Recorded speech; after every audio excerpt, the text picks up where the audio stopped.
very warm welcome to ET Studios, powered by ColorTokens. I'm your host, Devina, Lason, and today we explore a critical theme that is shaping enterprise IT landscape, building a breach-ready, resilient digital enterprise.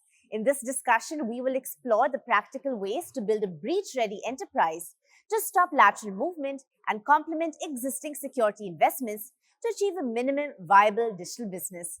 So without any further ado, please join me in welcoming our very esteemed guest today, Raja Ukil, Senior Vice President, Customer Success and Alliances, ColorToken, and Navaneethan M, SVP, CISO, Aliceblue. All right, gentlemen, a very warm welcome to ET Studios. Thank you so much for joining us today. Such a pleasure to have you here.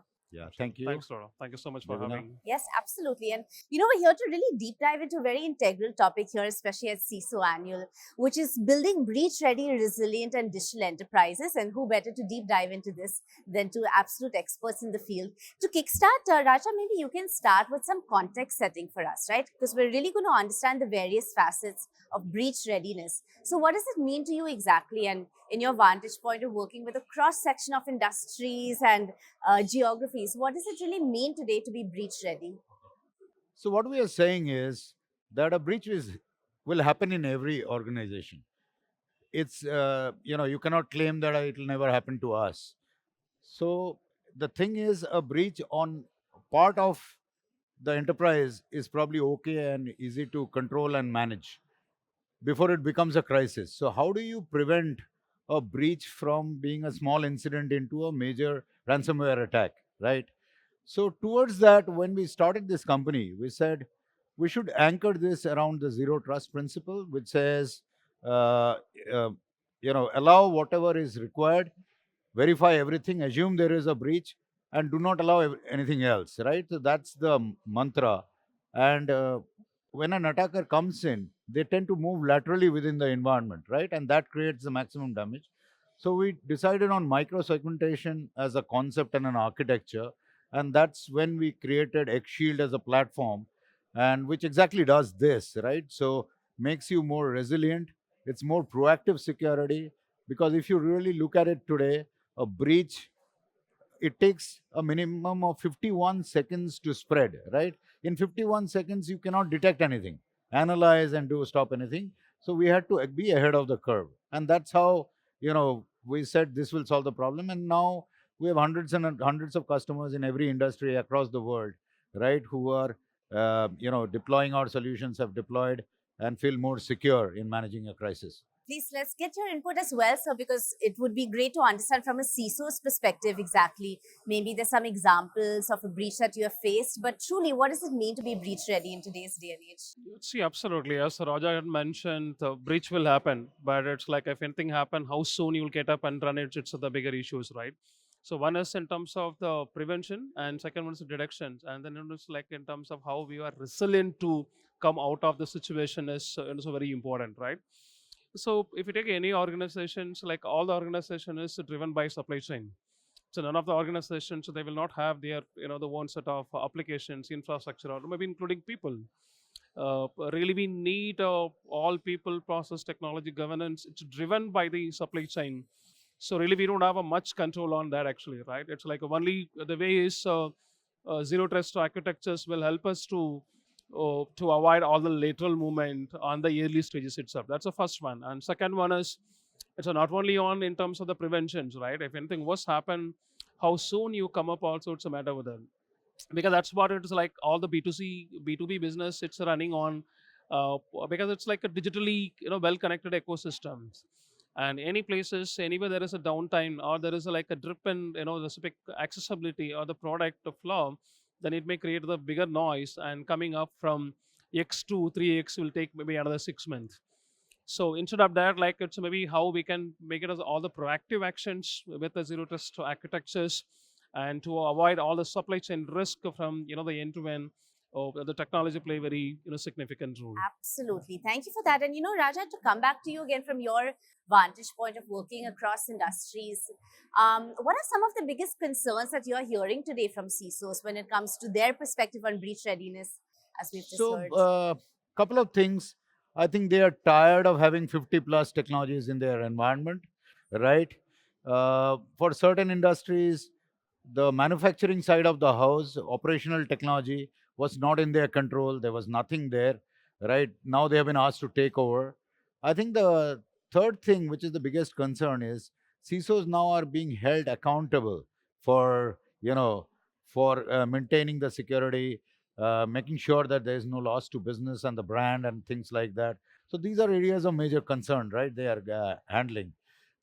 In the process, I think they are becoming more, uh, you know, uh, ready in terms of preparing a business case. You'd 5 years back, every CISO would struggle to get budgets. No longer the case.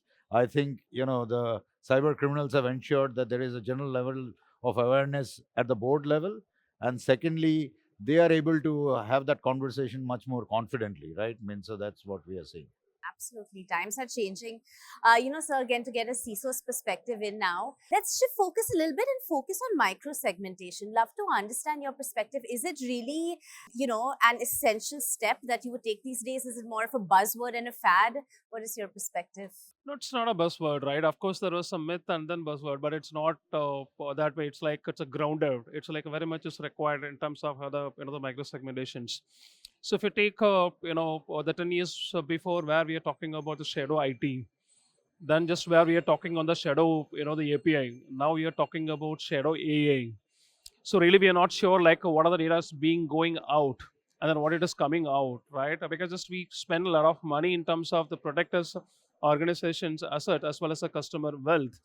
It's like a one go, one click. It's all the data is like it goes off that, right?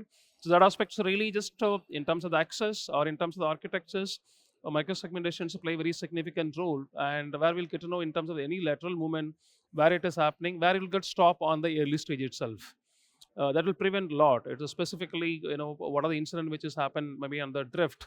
It's a complete supply chain, the risk. And what went wrong, what went right is it's like a bigger, like where is able to compromise only on the corporate network, not able to penetrate on any customer network. Even though they provide certain digits, but ultimately it stopped at the early stage. So that way it's like it creates the bigger the impact and then value additions where we should have it. Without micro segmentation, it's like a bigger risk. And as rightly Raja had mentioned, now the ecosystem is wider. All the end users also part of the ecosystem. It's not only on the corporate, it's not only on the enterprise, right? It goes on the bigger standpoint. So that way, really, we're not sure. I mean, the people can work from seashore. People can work from anywhere in the remote. But ultimately, it's everybody's connected on the respective the applications and does the same test of work.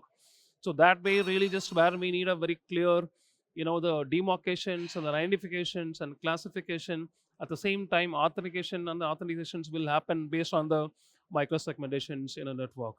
So that way, it's like it's no point in terms of looking. It's like should have it or not. It's like a must to have, such the architectures on this current the environment what we are playing. Wonderful. So, Rajas, we've just heard truly it is a must, and that's how CISOs are seeing microsegmentation. But are there certain misconceptions that you've observed in the industry? Are there certain ways in which organizations can look at simplifying the process, really? What would be your advice to the CISOs? So, I'll take you back in history a little bit. Remember the Battle of Troy? And this is where the Trojan horse came from. So, the belief was I had a gate and I had a moat around the castle. And if I protect it well, nobody can ever breach my defenses. So, there are still, obviously, industry evolves at different stages. I think there are organizations who believe in that myth. They think putting up perimeters like that will protect them. So, that's one part we see. The second part is we also see uh, misconceptions around, sometimes network based tools are put in place to do segmentation. The challenge around that is there is a digital transformation with AI coming in.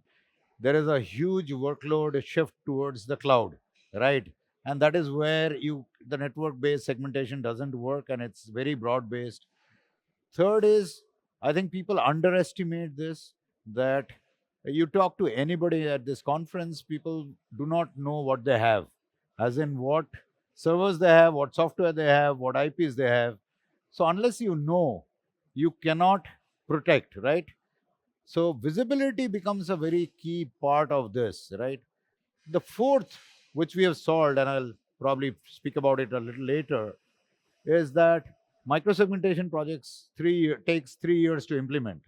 That's a myth now, which we have solved, right? So these are some of the things, and that's our day job, to work with CISOs, you know, to walk them through the journey and explain it to them. And I'm happy to report, we see this is becoming mainstream, not only for us, but some of our peers in the industry who are in this space.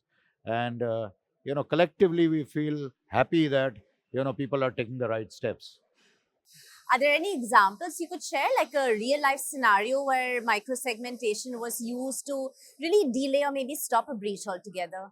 Yes, I cannot name it. This is a telco in Singapore. Okay, so we were talking to them. We were doing a proof of concept. Before somebody buys the technology, they want to try it out in their environment.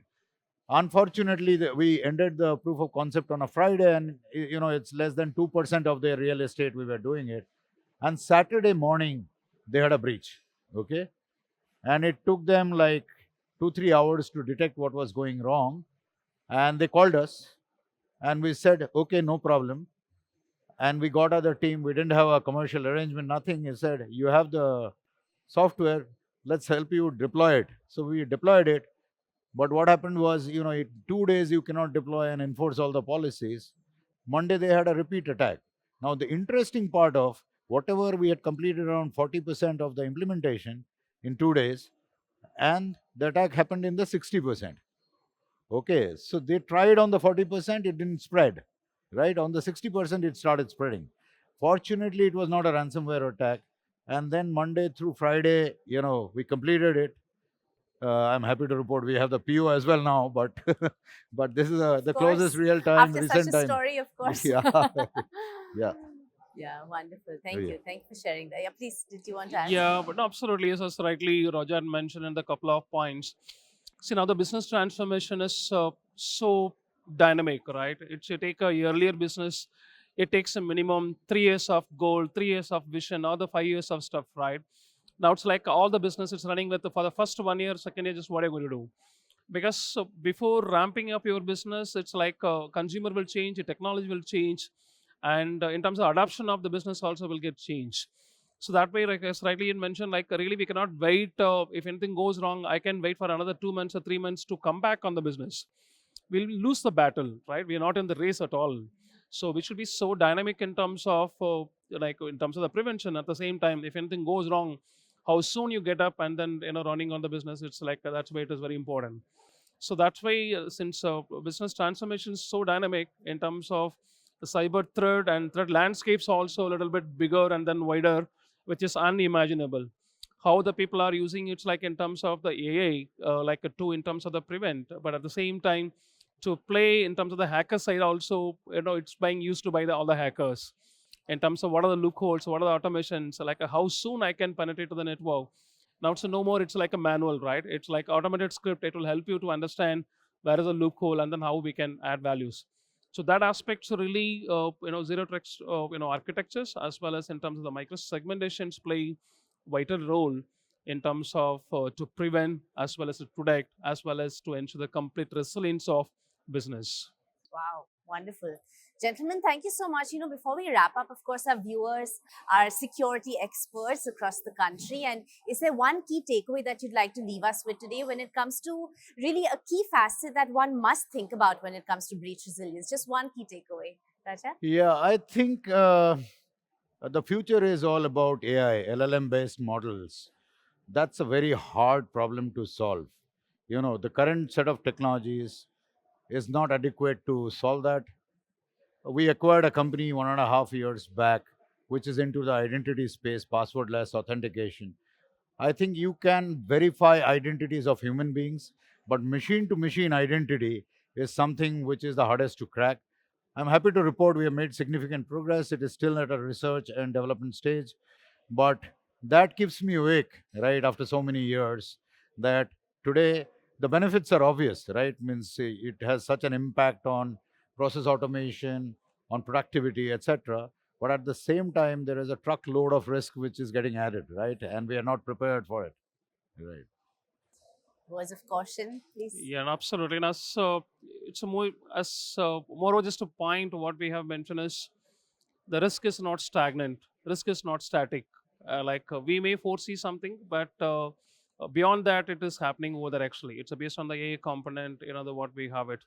And from responsibility standpoint, earlier on an organization, we used to say it's like cybersecurity is everyone's responsibility within an organization. Now the ecosystem it's a little bit wider. It's like every layman responsibility also, because everybody is on the smartphone. It's like all interconnected.